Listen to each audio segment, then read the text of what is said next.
Hi everyone, welcome back to Webtech Tutorial.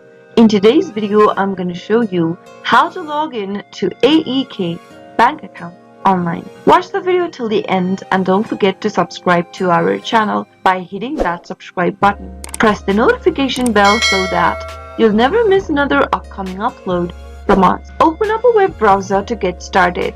In the web address bar, type in aekbank.cf and press enter on your keyboard. Soon after you do that, you'll end up on the official webpage of AEK Bank. AEK Bank is a regional bank in Switzerland which offers a range of financial services including personal, business banking, mortgages, investment services, and insurance products.